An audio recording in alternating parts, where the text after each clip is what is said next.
Entonces, pues muchísimas gracias, Verena. Y si quieren, entonces, ahora le dejamos el turno de la palabra a Francisco Fernández Buey, quien, como también muchas y muchos sabemos, es profesor de la Universidad Pompeu Fabra, catedrático de Filosofía del Derecho, Moral y Política, coordina el Centro de Estudios de Movimientos Sociales y la Cátedra UNESCO de Estudios Interculturales. Él ha publicado un gran número de libros, entre los que quisiéramos destacar La barbarie, la de ellos y la de nosotros, la de nosotros o la de los nuestros, La gran perturbación, ensayo sobre Gramsci, contribución a la crítica del marxismo cientificista, la ilusión del método y otros. Queríamos destacar que Francisco Fernández Buey ha participado en distintos contextos, en diferentes momentos, en esta reflexión sobre la responsabilidad histórica que tiene el Estado español en términos de los procesos de conquista y de colonización. Y bueno, le dejamos pues en el turno de la palabra. Muchas gracias.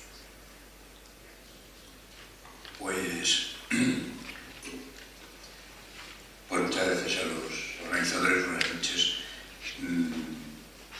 por la iniciativa que habéis tenido, que me parece particularmente valiente en los tiempos que corren, ¿no?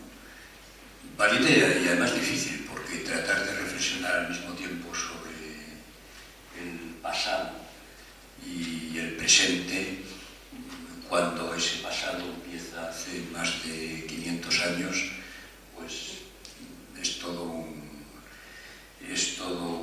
reto.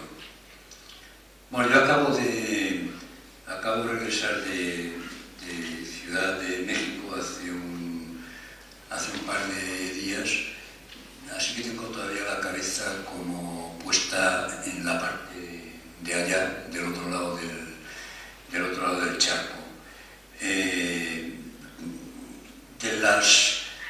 Del papel que habéis escrito y nos habéis hecho llegar, y parte del cual habéis leído aquí, hay dos cosas que comparto y de las que querría arrancar, ¿no? Una, resumiendo, vendría a decir mucho que recordar, poco que celebrar. Y la otra, pues también resumiendo, está en el título, ¿no? El pasado que se convierte en afrenta en el presente. De las varias cosas que he visto durante este par de semanas en Ciudad de México, hay dos que me parece que tienen que ver directamente con estos dos asuntos, ¿no? Una es el recuerdo, la memoria que allí se tiene de la independencia, del comienzo de la independencia, ¿no? Que precisamente ha estado monográficamente presente en estas conmemoraciones unidas del Día de los Muertos que tanto nos impresionan a los europeos, precisamente porque en el fondo de eso hay una concepción de la muerte y una manera de tratar por la muerte que nos conmueve, porque no es la nuestra, ¿no? Esto de la independencia y el bicentenario y tal, pues estaba muy presente en la macro ofrenda que hacen en la UNAM, la Universidad Nacional Autónoma de México, ¿no? Y estaba en la ofrenda del Zócalo en el centro de México y en todas partes muy presente, ¿no? Y bueno, y aquí ya hay que empezar a pensar, ¿no? Es decir, quién organiza eso, cómo se organiza eso, qué parte de eso es oficialista y qué parte de eso es generalmente compartido por unos y por otros, visto desde el punto de vista de uno que va desde aquí a allá, pues queda impresionado por el recuerdo de la independencia independencia y de las independencias, visto desde los amigos que uno tiene que están allá, pues, en fin, no te hagas ilusiones, Paco, porque en fin, aquí hay mucho oficialismo que no hay que tragarse, etcétera, etcétera. Lo cual es buena señal, por cierto, es una buena señal, ¿no? Y la segunda cosa que vi y que quería recordar y que me parece particularmente interesante fue la representación de una obra de teatro en un auditorio impresionante de la Universidad del Teatro de la Universidad Nacional Autónoma de México, de La controversia de Valladolid, 1550. Bueno, La controversia de Valladolid inicialmente fue una película que hizo para la televisión francesa, precisamente en el 92, los fastos del centenario. Jean-Claude Carrier, que había sido, entre otras cosas muchas, guionista con Buñuel, y que consiste sencillamente en reproducir casi a pelo, digámoslo así, lo que fue la controversia o el debate entre Ginés de Sepúlveda y Bartolomé de las Casas en 1550 en el Colegio de San Gregorio de Valladolid. Punto de partida interesante. Cuando esa obra se estrenó, yo estaba casualmente en Valladolid y pude observar las reacciones de los vallisoletanos ante la obra de Carrier. Sintomático. En el norte de Castilla, al día siguiente salía algo así como: ya estamos otra vez con la leyenda negra. Pues simplemente una obra en la que Bartolomé de las Casas queda bien, como es natural, por otra parte, al cabo de tanto tiempo, y Ginés de Sepúlveda queda mal. Visto desde el otro lado del charco, lo que impresiona es ver a 400, 500 personas, chavales de los primeros cursos de la UNAM, interesadísimos desde el principio al final, escuchando aquello absolutamente a pelo. Quiero decir que es un discurso de 1550, casi está escrito como entonces, ¿no? Bueno, eso yo creo que ya da pie para una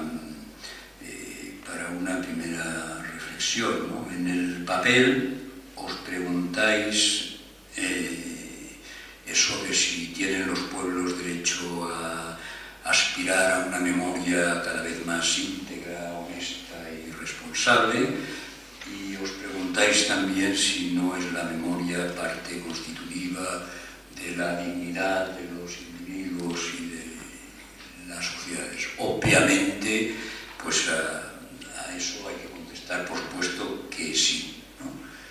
Ahora, el gran problema, desde mi punto de vista, tal como yo lo veo, hoy como ayer, ¿no? Uno de los asuntos seguramente más difíciles de entender y tratar desde la racionalidad ilustrada, que en fin, vamos a dar por supuesto que es lo nuestro, por así decirlo, pero luego dentro de esa racionalidad ilustrada, pues tengamos diferentes puntos de vista. El gran problema, digo, es precisamente la fragilidad de la memoria de individuos y sociedades, ¿no? Y por consiguiente la facilidad con que se pasa con el tiempo y en condiciones cambiadas de la visión del ayer oprimido y vencido a la visión del hoy opresor y dominado.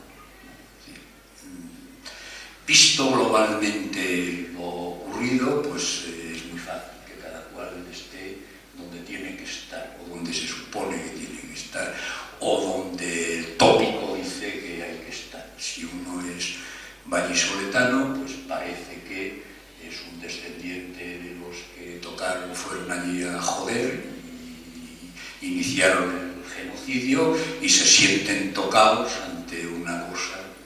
Y si uno pues es un descendiente, en cierto modo, de los mexicas, pues tendrá el punto de vista en general contrario, ¿no?